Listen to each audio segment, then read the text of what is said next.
सतीश जी, पहले आपकी प्रक्रिया लेना चाहता हूं। आपके इलाके में हल्के में आज प्रधानमंत्री आए हैं, दो बार सोतीगंज का जिक्र भी कर चुके हैं, अभी उसके बारे में बताया भी अभी वाजपेयी जी ने कि उसकी क्या ख्याति थी। आप भी जानते हैं, मैं भी जानता हूं। और आज वहां क्या हो रहा है? देखिए सौरभ जी, आप मुझसे बेहतर तरीके से मेरठ की परिस्थिति को जानते हैं। लक्ष्मीकांत वाजपेयी जी हैं, तमाम लोग बात, और देश के प्रधानमंत्री जी अगर मेरठ की धरती से अगर कोई किसी घोषणा का स्वागत करते हैं तो हम उसका स्वागत करते हैं, इसमें कहीं कोई दो राय नहीं। लेकिन मेरे कुछ सवाल हैं।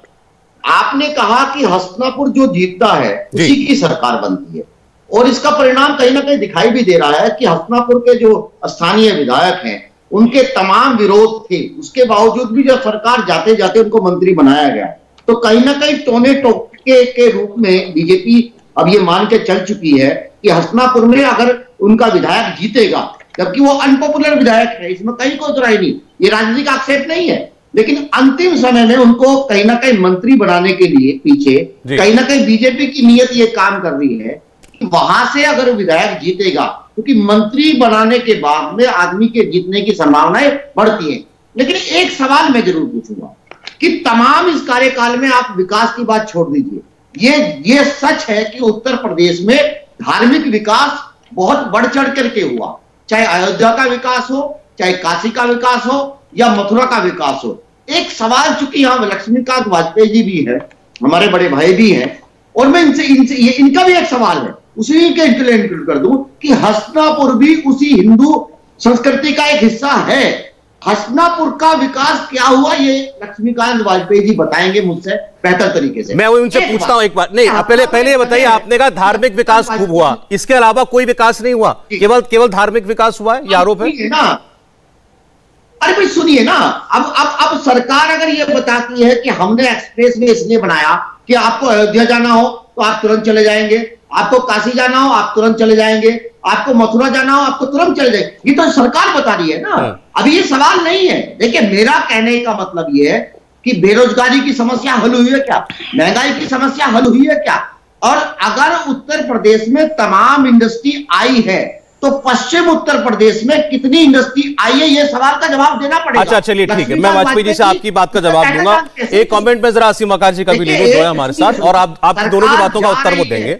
जी सतीश जी जाने के दौरान असीम मकार साहब, आपने भी देखा होगा प्रधानमंत्री का आज का भाषण, शायद नहीं तो उसके कुछ अंश शायद पढ़े होंगे। प्रधानमंत्री ने कहा कि बड़ा साफ अंतर है 2017 से पहले का और बाद का। पहले माफिया और सरकारें खेल खेलती थी, और आज माफिया और अपराधियों के साथ योगी सरकार जेल खेल रही है। यानी कि सुशासन का और लॉ एंड ऑर्डर दुरुस्त करने का दावा आज उन्होंने किया है। देखिए, प्रधानमंत्री जी उत्तर प्रदेश में आ रहे हैं। प्रधानमंत्री जी से सिर्फ एक सवाल पूछना चाह रहा हूं कि प्रधानमंत्री जी जिस उत्तर प्रदेश की तारीफ कर रहे हैं, बड़ी बढ़ चढ़ कर की नंबर वन प्रदेश, उन्हीं प्रधानमंत्री जी के अधीन काम करने वाला नीति आयोग ये कह रहा है कि स्वास्थ्य के मामलों में नंबर 1 पे केरल मतलब आरएसएस और बीजेपी का सबसे बड़ा दुश्मन प्रदेश, नंबर 1 पे नीति आयोग कह रहा है, आसिम वकार नहीं कह रहे। और नीति आयोग ही, प्रधानमंत्री जी का नीति आयोग कह रहा है कि सबसे वर्स्ट क्लास, थर्ड क्वालिटी, सबसे निचले पायदान पर स्वास्थ्य के मामलों में अगर कोई खड़ा है तो वो यूपी खड़ा है। प्रधानमंत्री जी पहले बताएं कि नीति आयोग सही बोल रहा है या प्रधानमंत्री जी सही बोल रहे हैं? सवाल है मेरा। लक्ष्मीकांत वाजपेयी जी ने भी कहा कि रिवर फ्रंट का वो देख लीजिए आप, भ्रष्टाचार, जेल कितने भेजे आप? अगर किसी एक नेता पे कार्रवाई की हो, किसी एक नेता को आपने जेल भेजा हो, तो मैं आपकी बात मानूं, 5 साल हो गए सरकार को आपकी। वही वाला खेल हो गया कि जब अंबेडकर का पार्क बना मायावती की सरकार में, तो पूरा चुनाव आपने लड़ लिया समाजवादी पार्टी ने कि हम जेल भेज देंगे, बड़ा भ्रष्टाचार हुआ। ताज कॉरिडोर कहां गायब हो गया? सारा भ्रष्टाचार का पैसा कहां चला गया? ना उनके क्या कोई जेल गया, ना अंबेडकर पार्क की जांच हुई, वहां भी बड़ा भ्रष्टाचार हुआ था। और आज आप यहां बात कर रहे हैं आगरा एक्सप्रेसवे की, रिवर फ्रंट की, कहां जेल भेज रहे हैं सर? बहुत छोटे छोटे सवाल हैं, देश के मुद्दों से भटकाइए मत। जो प्रदेश का मुद्दा है वो है बेरोजगारी, वो है महंगी शिक्षा, वो है महंगाई, वो है नौजवान जो है वो भटक रहा है। जी ठीक, सांप्रदायिकता बढ़ा दी आप लोगों ने। आप ये कहते हैं कि साहब हमने अयोध्या में इतना विकास कर दिया, काशी में अपने कॉरिडोर बना दिया, विकास मिल जाएगा। उत्तर प्रदेश की आबादी 22 से 24 करोड़ है सर, और 22 से 24 करोड़ आदमी को आप अयोध्या में रोजगार देंगे या काशी में देंगे? ठीक है, अगर सवाल आपसे तो आप कहते हैं कि ये एजेंट है।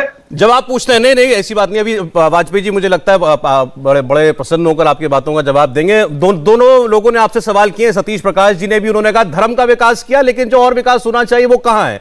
और उसको असीम मकार साहब कह रहे हैं कि ये विकास नहीं है, आपने धार्मिक उन्माद को बढ़ावा दिया है, आपने बंटवारे को बढ़ावा दिया है, असल विकास नहीं हुआ है।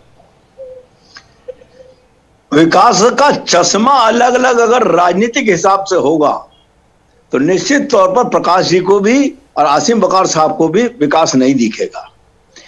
मेरा निवेदन केवल इतना है कि विकास अगर नहीं हुआ है तो 44 मिनट में मेरठ से दिल्ली कैसे आ रहे हो, 6 घंटे में मेरठ से लखनऊ कैसे पहुंच रहे हो बाई रोड? ये विकास नहीं है। मेरा कुल मिलाकर इतना कहना है कि हमको न्याय की तरफ स्वीकार करना है, राजनीति करनी चाहिए, लेकिन विकास को राजनीति से नहीं जोड़ना चाहिए। और इसके अलावा भी एक बात कहना चाहता हूं कि प्रकाश जी ने कहा कि बेरोजगार, मैं पूछना चाहता हूं कि जितने रोजगार उत्तर प्रदेश की सरकार ने दिए तो आंकड़ों को झुटलाओ। मैं आ जाऊंगा असीम जी, अभी आ जाऊंगा। और अपनी सरकार के पैरेलल आंकड़ों को रखकर तुलना करके रख दो जनता के सामने, वो करेंगे नहीं तो फिर आप नहीं तो फिर नीति आयोग का आंकड़ा भी आपको स्वीकार करना चाहिए वाजपेयी जी। ये अगर आप आंकड़ों की बात करेंगे, अभी असीम प्रकाश जी ने जो बात बताई बात सही है, तथ्य है, ये नीति आयोग का आंकड़ा है। स्वास्थ्य के मामलों में सभी मानकों पर उत्तर प्रदेश सबसे पीछे है देश में। नहीं, नीति आयोग ने उत्तर प्रदेश का स्थान सबसे पीछे नहीं रखा है, उत्तर प्रदेश को दूसरे स्थान पर रखा है। केरल पहले स्थान पर है, और केरल भी हमारे देश का नहीं, वाजपेयी जी नहीं, ऐसा ना करें। उस सूचकांक में नंबर 1 पर केरल है, और आखिरी स्थान पर मेरे ख्याल 19वें स्थान पर जो बड़े राज्य उनमें उनको 19वें पर है उत्तर प्रदेश, वर्स्ट है। हालांकि शाम होते होते नीति आयोग के अफसरों को सफाई देनी पड़ी थी और उनको यह कहना पड़ा था कि सबसे नीचे तो यूपी है, लेकिन यूपी बड़ी तेजी से ऊपर आ रहा है। ऊपर आने वाले राज्यों में, बेहतर होने वाले राज्यों में सबसे आगे यूपी है। मुस्कुरा रहे हैं इस पर डॉक्टर आशुतोष।